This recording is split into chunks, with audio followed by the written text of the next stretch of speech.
Hello everyone, welcome back to my channel. Ayan guys, ayan, umuubo-ubo po yung aming amo. So gumawa pala tayo, nagluto tayo ng cherries. And yung cherries guys, binabad ko na si tubig. Ito yung rosemary. Ayan yung calrose rice. Tapos nagisa ako ng sibuyas. Hindi ko na nabidyohan kasi ngayon ko lang naisipan. Kasi wala akong upload, diba?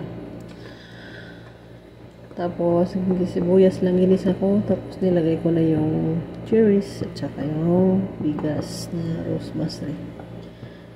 Yan. Tapos, nilagyan ng tubig. So, isang oras ko siyang pinalambot. After ng isang oras, ay nilagyan ko na po siya ng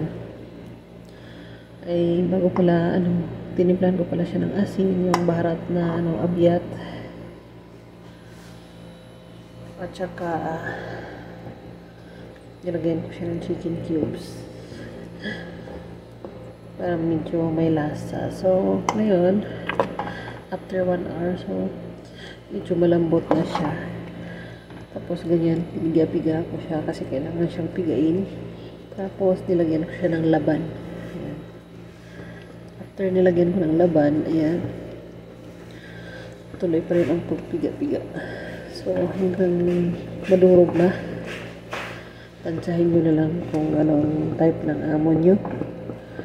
Sa amo ko kasi is gusto niya yung durog. Pwede nyo na siyang ihain. So, ito yung ating cherries. Slight lang to. Hindi talaga ito ang full recipe kasi hindi ako nakapag-video. So, that's all for today. Thank you so much for watching. God bless us all. Bye-bye!